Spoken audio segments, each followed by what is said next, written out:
You know, there are these moments in history, these turning points, where the whole world just pivots on a single event.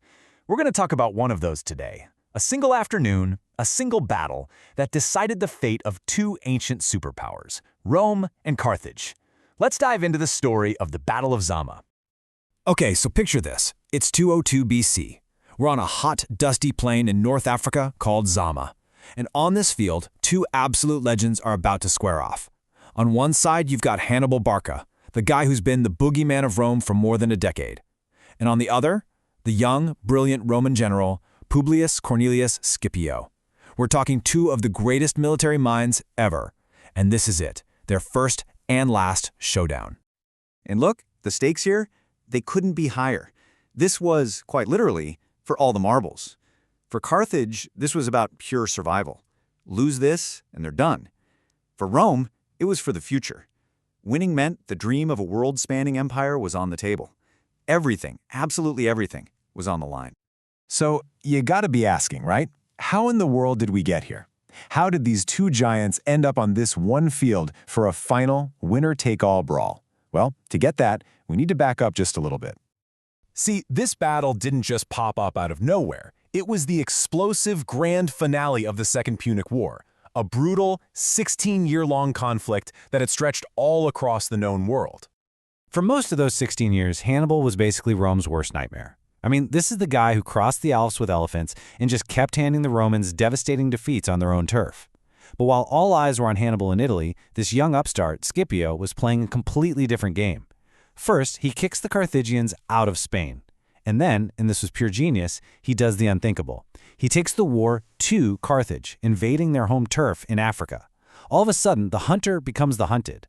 Carthage panics and has to call their superstar general, Hannibal, back home to save the day. And this really shows you just how audacious Scipio's plan was. It's like, why keep banging your head against a wall trying to beat Hannibal in Italy? Scipio just decided to flip the whole chessboard over. By sailing to North Africa, he forced Hannibal's hand. He had to come home. The trap was set. All right, so here we are, Zama. The two armies are facing off. And if you just looked at the numbers on paper, you'd probably think, okay, one side has a pretty clear advantage here. But, as we're about to see, the raw numbers almost never tell the whole story. So let's break it down. Hannibal has way more foot soldiers. We're talking almost double what Scipio has. That's a huge numerical advantage. But, and this is a big but, Scipio has the edge in cavalry. A major edge. He's got over 6,000 horsemen to Hannibal's 4,000, and that difference is going to be absolutely decisive. Hannibal knew he was weak there, though, so he brought a little something extra. 80! That's right, 80. War, elephants. Think of these things as the tanks of the ancient battlefield. Just these massive, terrifying beasts trained to plow through enemy lines and create total chaos. This was Hannibal's trump card. So you see the matchup, right? It's a classic clash of styles. Hannibal is betting on pure brute force, his huge infantry line, and that terrifying elephant charge. Scipio, on the other hand, is counting on finesse and his far superior cavalry, these amazing Numidian horsemen, led by his crucial ally, Massinissa. Okay, the stage is set. The fate of an empire is going to be decided right here, in just a few hours. And the whole thing really boils down to three key moments, three decisive phases of the battle. So let's start with moment number one. Put yourself in Scipio's shoes for a second. You look across the field and you see 80 living, breathing battering rams thundering right at you. What do? What's the plan? Do you just tell your men to stand their ground and hope for the best? Nope. Scipio's genius was that he realized he didn't have to stop them at all. He just had to get out of their way. And he did it by arranging his legions in a way nobody had ever really seen before. See, normally, Roman legions lined up in a kind of checkerboard pattern. Scipio arranged them in straight columns, one right behind the other. This created these big open lanes running all the way through his army. So when the elephants charged, his troops started blowing horns like crazy, throwing javelins, basically just spooking the animals. And what do panicked animals do? They take the path of least resistance. They charged right down those open lanes Scipio had made for them and ran harmlessly out the back. And just like that, poof, Hannibal's superweapon was completely useless. Okay, so with the elephants out of the picture, we move to the second key moment. The action shifts to the sides of the battlefield, the flanks. And now it was Scipio's turn to play his trump card.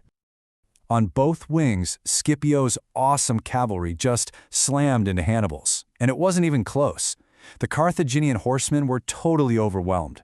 They broke, they ran, and Scipio's cavalry took off after them, chasing them right off the map. But hang on a second. This is a huge gamble. Scipio just won the cavalry fight, which is great, but now his best troops, his biggest advantage, are gone.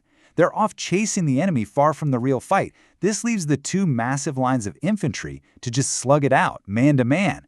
And remember, Hannibal still has more men. And that brings us to the third and final act. This is where it all gets decided. It's the infantry grind. Two massive lines of some of the best, most experienced soldiers in the world, about to smash into each other in a fight to the death. And man, what a clash it was. The historian Polybius said they fought with, and I quote, the greatest fire and fury. It was just a brutal, bloody stalemate. Neither side was giving an inch. For a long, grueling time, it really looked like it could go either way. Hannibal's veterans were holding their ground. And then, just when it looked like the Romans might be starting to buckle, they came back, Scipio's cavalry. They were done with their chase. But instead of just rejoining the sides, they did something brilliant. They swung all the way around and crashed into the back of Hannibal's infantry line. The hammer fell, the trap was sprung. And that was it. It was over. Surrounded, hit from the front and the back, Hannibal's incredible army, one of the greatest in history, just disintegrated. The battle was won, and in that moment, a new world order was forged. The losses for Carthage were just catastrophic. An estimated 20,000 killed and another 20,000 captured. 40,000 men gone. Hannibal's army just ceased to exist. And the Romans? They lost maybe 1,500 guys. It was one of the most lopsided and decisive victories in all of military history. And here's the real takeaway. Zama didn't just end the Second Punic War. It broke Carthage as a major power forever. By taking its only true rival off the board, Rome now stood completely unchallenged in the Western Mediterranean. There was no one left to check its power. This victory was the key that unlocked the door to empire. It freed up Rome's legions to turn east and start conquering, well, everything else. The Roman Empire that would dominate the world for the next 500 years, you could say its foundation was laid on that one single bloody afternoon.